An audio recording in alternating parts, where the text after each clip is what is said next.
அஞ்சலி வந்து அபி தான் காப்பாத்துறாங்க. ஆனா இத தெரியாம ராகவ் வந்து அஞ்சலிக்கு இந்த நிலைமைக்கு வந்து கையில அடிபட்டதுக்கு காரணமே வந்து அபி தான் அப்படின்ற மாரி பேசுறாரு. அத கேட்டு வந்து அபி மனசு கஷ்டப்படுறாங்க. எல்லார் முன்னாடியும் அபி ரொம்ப மோசமா திட்டிட்டாரு.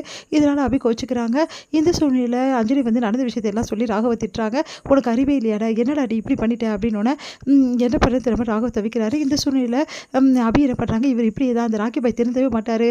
இதுக்கப்புறம் இவர் கூட வாழவே எனக்கு பிடிக்கல. எங்க அம்மா வீட்டுக்கு நான் போறேன்" அப்படின்னு சொல்லிட்டு எல்லார்கிட்டயும் சொல்லிட்டு கிளம்ப பார்க்குறாங்க. அப்போ வந்து, "இங்க இரும்மா, தனியா போக்கூடாதும்மா உங்க அம்மா வீட்டுக்கு. அதனால வந்து நான் வந்து ராகவ் கூட அனுப்புறேன். நான் அவர் கூட போமாட்டேன்றாங்க." சரி ஓகே அப்படின்னு சொல்லிட்டு, "முரளி நீங்க எடுத்துன்னு போய் விடுங்க" அப்படின்னு சொல்லிட்டு சொன்னோனே முரளி விட சொல்றாங்க. முரளி கூட போறதுக்கு விருப்பமே இல்ல வந்து நம்ம அபிக்கு. அப்புறம் எல்லாரும் வம்பு பண்றதால முரளி கூட கிளம்புறாங்க. இத பார்த்து ராகவ் செமையா டென்ஷன் ஆயிடுறாரு. இவ எதுக்கு அவங்க அம்மா வீட்டுக்கு போறா அப்படின்னு சொல்லிட்டு, இதுக்கப்புறம் நான் வரவே மாட்டேன் அப்படின்னு சொல்லிட்டு டென்ஷனா வந்து போறாங்க நம்ம அபி.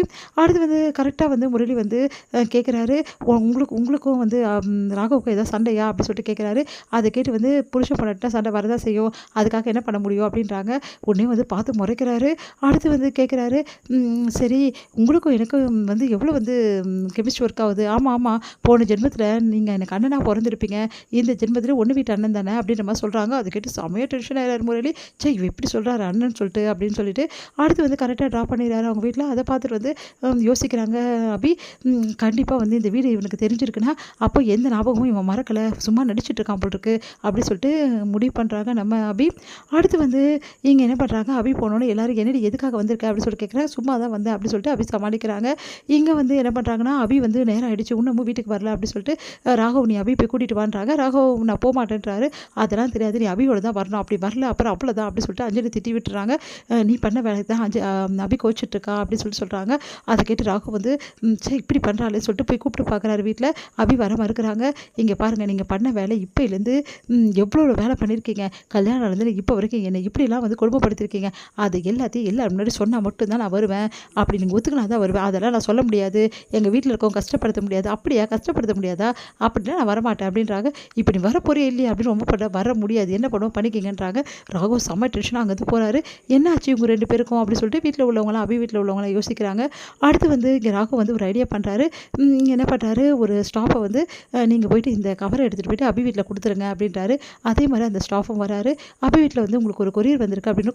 கொரியர் பாயே வரல அப்படின்னு சொல்லிட்டு யோசிக்கிறாங்க. நீங்கள் யார் அப்படின்னு. நான் ராகவோட ஆஃபீஸில் வேலை செய்கிறேங்க, என்கிட்ட ஒரு கொரியர் கொடுத்து அனுப்பிச்சிருக்காரு அப்படின்னு. ஓ அப்படியா, சரி கொடுங்க அப்படின்னு சொல்லிட்டு வாங்கி பார்க்குறாங்க. பார்த்தா அதில் டைவர்ஸ் பேப்பர் இருக்கு. அதிர்ச்சி அடைகிறாங்க.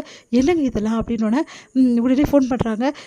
உடனே வந்து எனக்கு தெரியாதுன்னு சொல்லிட்டு அவர் போயிடுறாரு. அதுக்கப்புறம் ஃபோன் பண்ணி, என்ன நினச்சிட்டு இருக்கீங்க, எதுக்கு டைவர்ஸ் பேப்பர் அனுப்பிச்சிருக்கீங்க, என்ன டைவர்ஸ் பண்ணிட்டா சொல்லிட்டு டைவர்ஸ் பேப்பர் அனுப்பிச்சிருக்கீங்களா, உன்னை டைவர்ஸ் பண்ணுறதுக்காக நான் அனுப்பல, உன் அக்காவை என் தம்பி டைவர்ஸ் பண்ணுறதுக்காக அனுப்பிச்சிருக்கேன்னு அதிர்ச்சி அடைகிறாங்க. அப்படி நீ என்ன சொல்கிறீங்க அப்படின்றாங்க. ஆமாம் அங்கே பாரு அதில் கையெழுத்து போட்டிருக்கோம் அப்படின்னோடனே அதில் ஆகாஷ்னு கையெழுத்து போட்டிருக்கு. எப்படி மாமா கையெழுத்து போட்டார் ஒன்றும் புரியலையே அப்படின்னு சொல்லிட்டு, குட்டி பாசு இதெல்லாம் கையெழுத்து போட்டிருக்க சான்ஸே கிடையாது, நீங்கள் போய் சொல்கிறீங்க அப்படின்னோடனே, அங்கே பார்த்தல என் தம்பி எனக்காக என்ன வேணாலும் செய்வான், உன் அக்காவையே வந்து தூக்கி போடவும் துணிய மாட்டான், அதனால நான் அவன்கிட்ட கையெழுத்து வாங்கிட்டேன், இதுக்கப்புறம் உன் அக்கா கையெழுத்து மட்டும் தான் வாங்கணும், உன் அக்காவோட கையெழுத்து வாங்கினா அவ்வளோதான் முடிஞ்சு போச்சு, இதுக்கப்புறம் 2 பேரும் மியூச்சுவலாக பிரிஞ்சிடுவாங்க அப்படி சொன்னோன்னா அதிர்ச்சி அடைகிறாங்க. இப்படிலாம் நான் ஒத்துக்கவே மாட்டேன், இதெல்லாம் நடக்கவே நடக்காது, நீங்கள் போய் சொல்கிறீங்க அப்படின்றாங்க.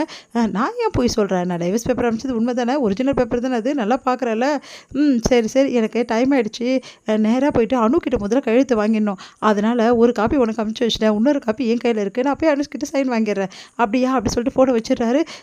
ஏன் இப்படிலாம் பண்ணுறீங்க அப்படி சொல்லிட்டு ஃபோன் பண்ணி மறுபடியும் கேட்குறாங்க. நீ வீட்டுக்கு வந்து நான் ஏன் பண்ண போகிறேன், நீ வீட்டுக்கு வா, இதெல்லாம் வந்து நான் வேணாம் சொல்லிடுறேன் அப்படின்னோடனே, அதெல்லாம் வர முடியாது, நான் அவ்வளோ திமிரா உனக்கு, அப்போது நான் செய்ய வேண்டியதை செய்வேன் அப்படி சொல்லிட்டு ஃபோனை வச்சிடுறாரு. என்ன பண்ணுறதுன்னு தெரியாமல் செமையாக டென்ஷன் ஆகிடுறாங்க அபி. என்ன இது இப்படி பண்ணுறாரு இவர் அப்படி சொல்லிட்டு, உடனே இந்த ஜெயிலில் தொலை தாங்க முடியல அப்படி சொல்லிட்டு என்ன பண்ணுறாங்க, நேராக ஆஃபீஸ்க்கு போவோம், எப்படியாவது குட்டி பாஸை பற்றி எல்லா விஷயத்தையும் நம்ம சொல்லிட்டோம், அப்புறம் என்ன குட்டி பாஸ் வந்து இதை புரிஞ்சுப்பார் அப்படி சொல்லிட்டு ஆஃபீஸ்க்கு போகிறாங்க. ஆஃபீஸ் பண்ணிட்டு உள்ள கேபினுக்கு உட்காடுறாங்க. உட்காந்துட்டு எங்கே போனாங்க இவங்கெல்லாம், குட்டி பாஸ் வேறு ஆளை காணுமேனோடனே அங்கே பார்க்குறாரு ஆகாஷ். என்ன அபி திடீர்னு வந்திருக்கீங்க அப்படின்னா, உங்ககிட்ட முக்கியமாக பேசணும் அப்படின்னோடனே, இல்லை ரொம்ப இம்பார்ட்டண்டாக ராகவ் கூப்பிட்றான், நான் பேசிட்டு வந்துடுறேன், குட்டி பாஸ் ஒரு நிமிஷம் நில்லுங்கன்றா, அதுக்குள்ளேயும் அங்கேருந்து போயிடுறாரு ஆகாஷ். இரு அபி கொஞ்ச நேரத்தில் வரேன் அப்படி சொல்லிட்டு இங்கே வந்து செம்ம டென்ஷனாக வந்து அவர் ரூமில் உட்காந்துருக்காங்க. கரெக்டாக வந்து ராகவ் அங்கே வராரு. ராகவ் வந்து பார்த்துறாரு. ஓ ஆஃபீஸ் ரூமில் உட்காந்துருக்கியா, உன்னை என்ன பண்ணுற பாரு அப்படி சொல்லிட்டு அப்படியே வந்து பூட்டிடுறாரு. பூட்டிட்டு வந்து யாரும் திறக்கக்கூடாது புரியுதா அப்படி சொல்லிட்டு போகிறாரு. அது முன்னாடி தவிக்கிறாங்க, இதை இவர் பூட்டிட்டாரு அப்படி சொல்லிட்டு